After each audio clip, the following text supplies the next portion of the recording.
Okay, good morning, good afternoon, good evening, and welcome to BWTM Sports Gaming. If you haven't hit the subscribe button already, please do hit the subscribe button, smash the like button, and even if you smash the dislike button, doesn't matter, still counts as a view. So thank you very much for that. And don't forget also to hit that bell, the notification bell. Make sure you've hit the notification bell to all and not personalized. And check you do have it, even if you've subscribed, because this ensures that you get the latest videos in your inbox. It also makes sure that you don't miss out on our live shows, and we do live shows. So it says on the YouTube analytics, 33% of you have subscribed to the channel in terms of hitting the notification bell.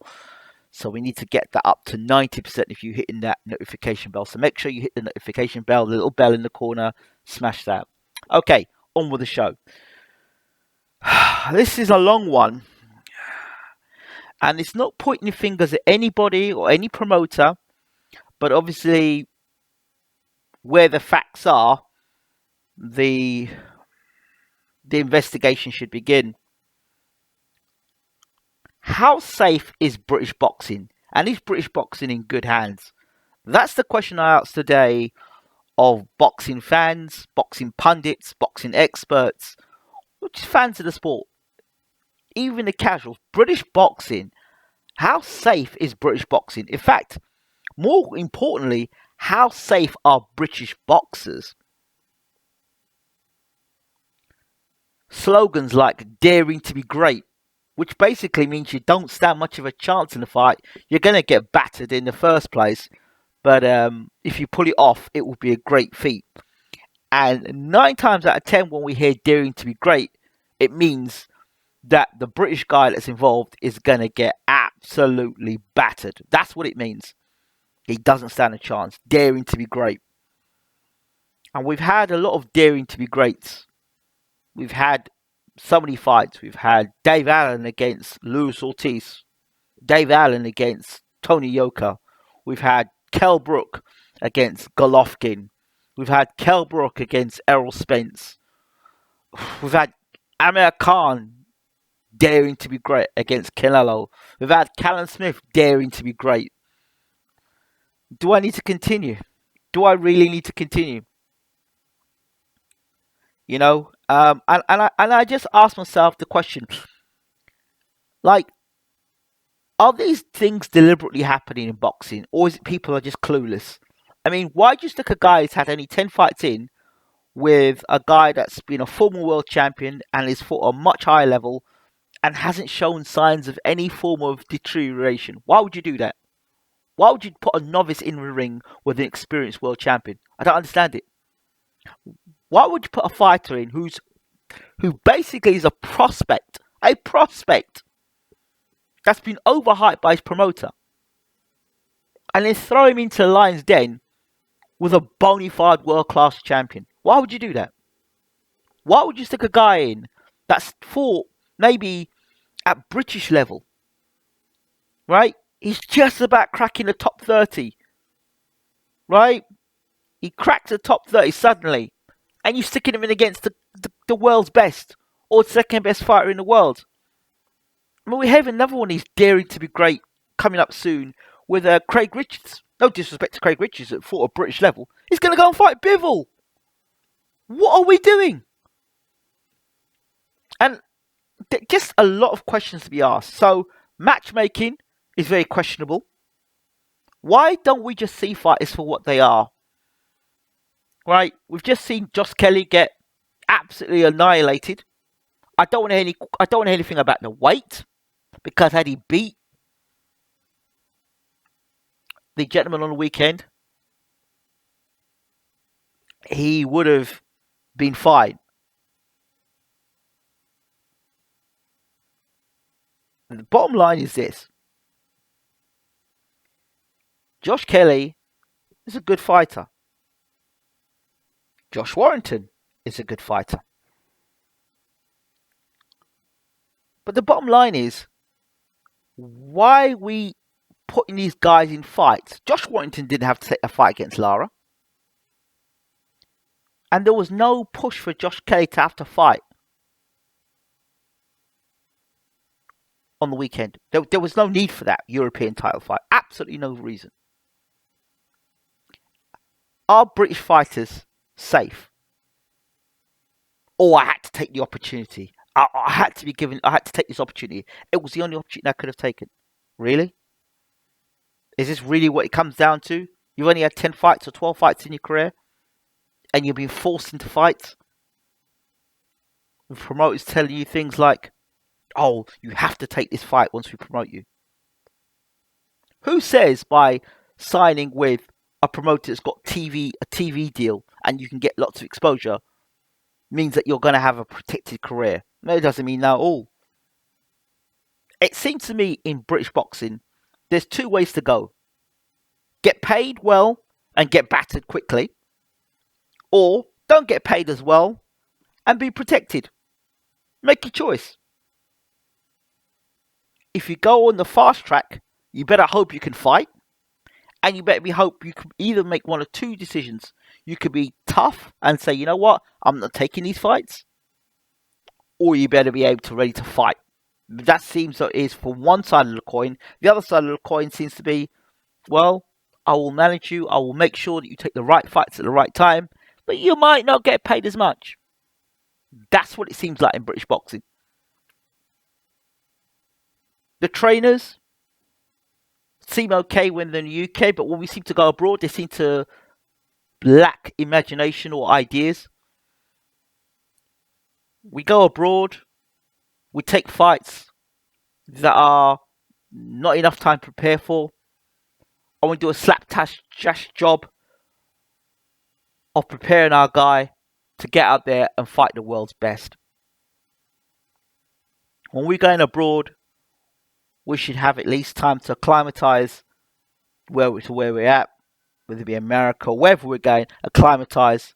Particularly when we go to America, the time zone, we need to acclimatise. We can't be going there a week before the fight and doing press conferences. Not on. We need to do this properly. If we're serious, fight fans are paying a lot of money, to watch you go and fight. Where before it was the case, they're paying for you to go abroad and fight, and they come and support you. And you can't even be bothered, or your team can't be bothered to prepare properly to get you to go abroad, to fight, to get your camp ready, to set yourself up right. It's not fair, is it? It's just not fair. It's not right. And I think we're shortchanging the public when we put these the way to describe it is force ripe fighters, meaning fighters that are not ready yet for world honours. They're good fighters, but you see, it's a model that's damaging British boxing to the point where we're going to have no pay-per-view fighters. If we carry on this way, we'll have no pay-per-view fighters. Conor Benn's up next. Conor Benn is next on the conveyor belt for what has happened to Josh Kelly and Josh Warrington. They don't know how to matchmake. They have no idea how to matchmake. Frank Warren's situation with Daniel Dubois, like I said before, Dubois, before that Joyce fight, was signed to a 5-year deal.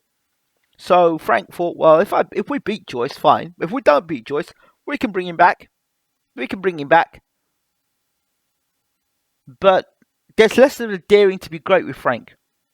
On the other side of the coin, there's a lot of daring to be great and a lot of eyes being turned blindly because the promoter may be a bit more popular.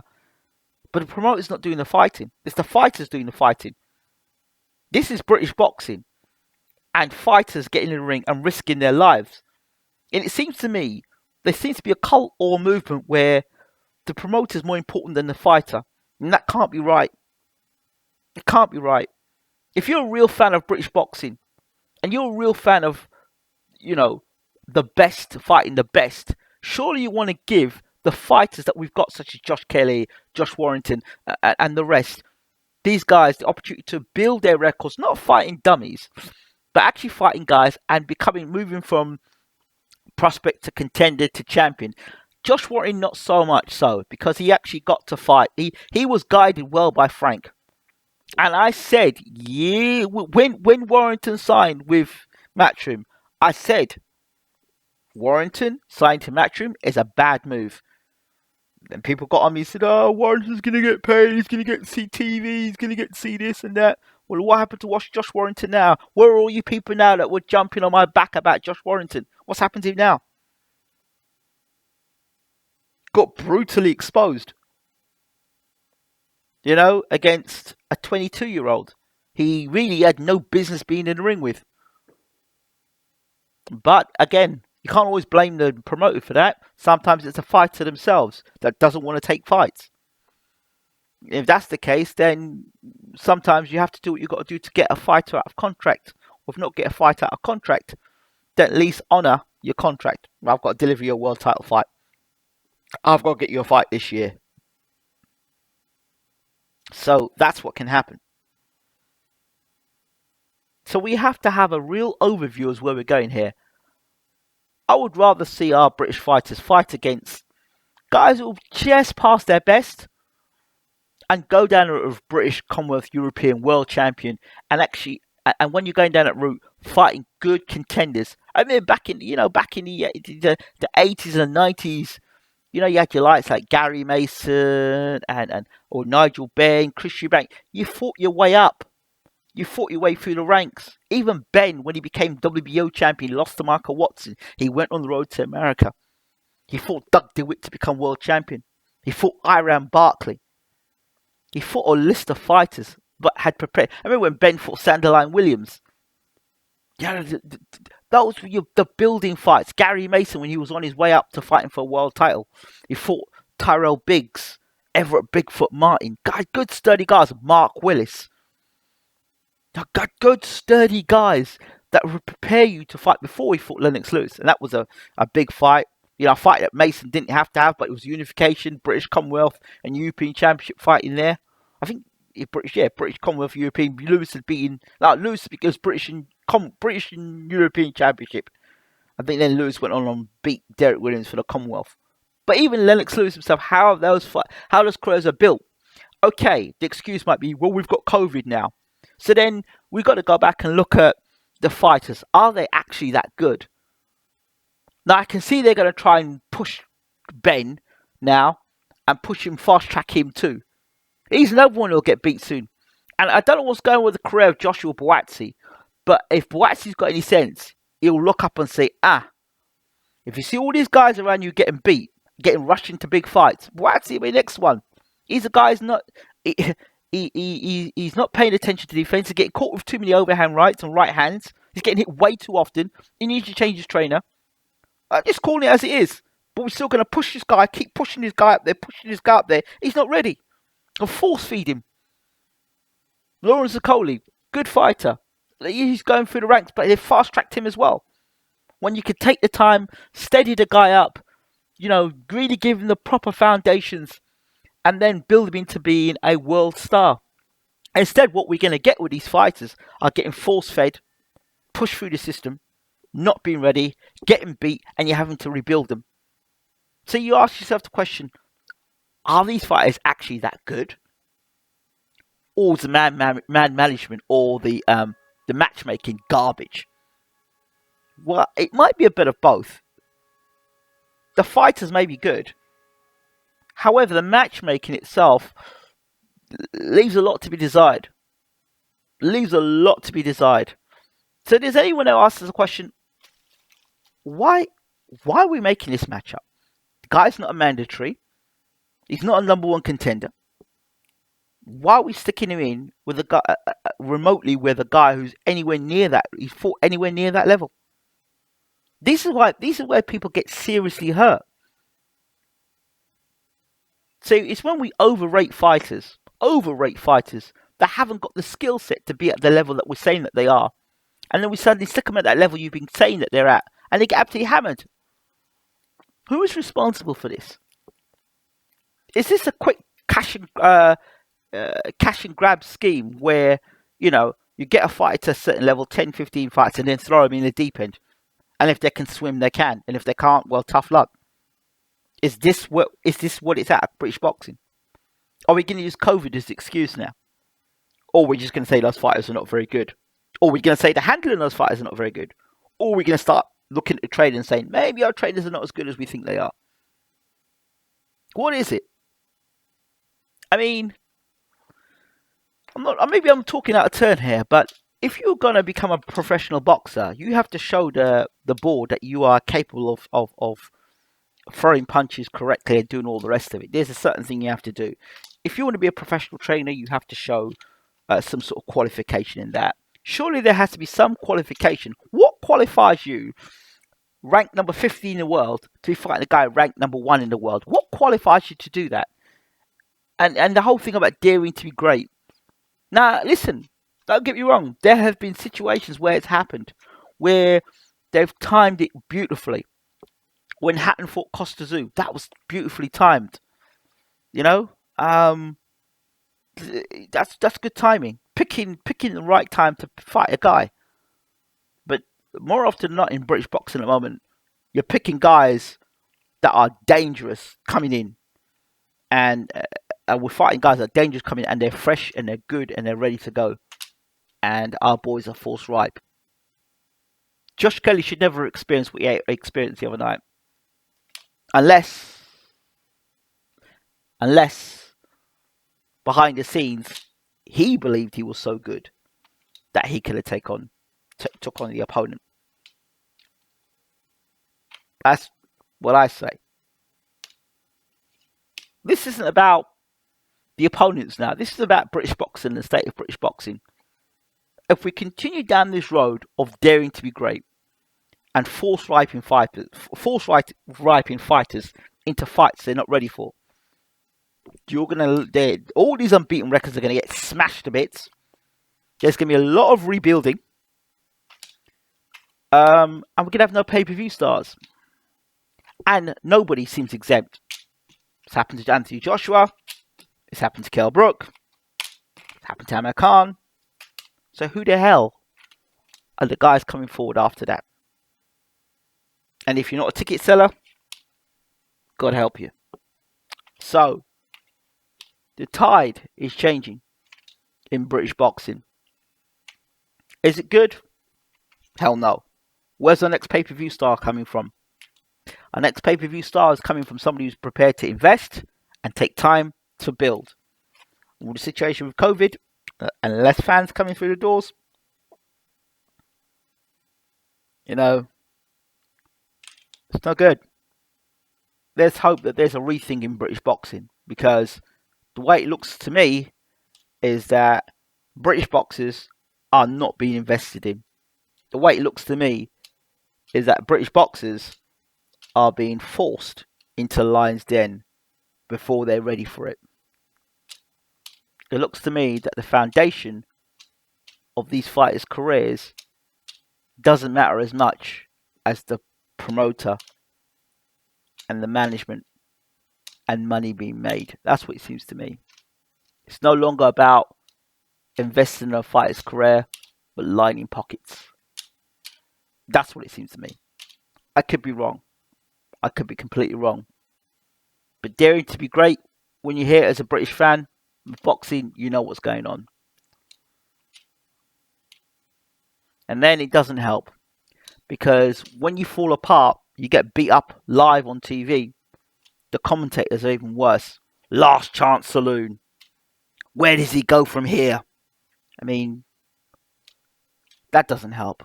It's a long road back. You'd never hear that in UFC.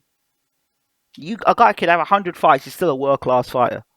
You would never hear that in UFC. You might say, oh, he's been beaten, but he'll come back. British boxing, when you get beat, it's doom and gloom. It's the end of the world. And I think there should be something said about that as well. Because fighters train so hard, sacrifice everything to get in the ring, and you lose a fight. The commentator should be more encouraging to say, well, he lost, but he can come back. He's a good fighter. He's young, he can come back. Or he's lost, he can come back if he wants to. If he wants to put it in the gym and his trainer, his team want to put it together, he can come back. At least give fighters hope. But when you listen to these commentators, end of the road, and then their commentary is garbage, proper biased commentary. It's not on. It's not right. British boxing's a mess. From the commentary to the matchmaking, it's not good. So, changes need to be made. And they need to be made soon. If we go down this route boxing fans in Britain. Where's your next pay-per-view star coming from? How you format your next pay-per-view star? Daniel Dubois was the next big thing. He was going to do this. He was going to do that. What's happened to Daniel Dubois now? The guy's looking after his eye because he was rushing to a fight before he was ready. He'd never fought anyone remotely close to Joe Joyce's caliber and ability. Never went to the Olympics. Never fought the type of opponents that Joe Joyce had fought. Even as a pro, Joe Joyce was being tested. Dubois wasn't.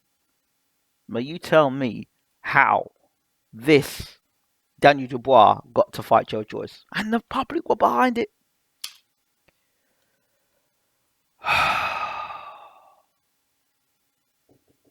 Oh dear. Okay, enough about what I think about British boxing and the state that it's in. How do you think the next British boxing superstar is going to come about? How are we going to get our next pay-per-view star? And what are your thoughts on this forthright fast tracking of British fighters? And why do we overlook the credentials of the opponents that the British fighters are going to face and are quick to call them a bum or quick to call them not good enough and rate our fighters up without taking the time to study the opponents, what they've achieved, who they've fought? Why do we overlook a fighter's credentials just because we don't know their name?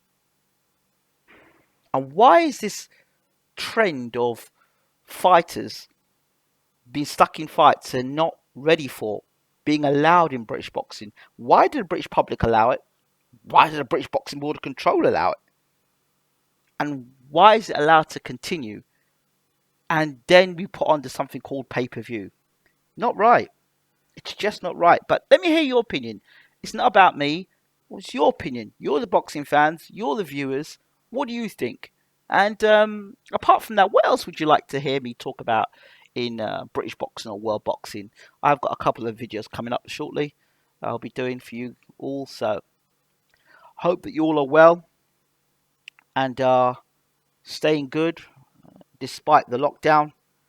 And much love to you all. Take care.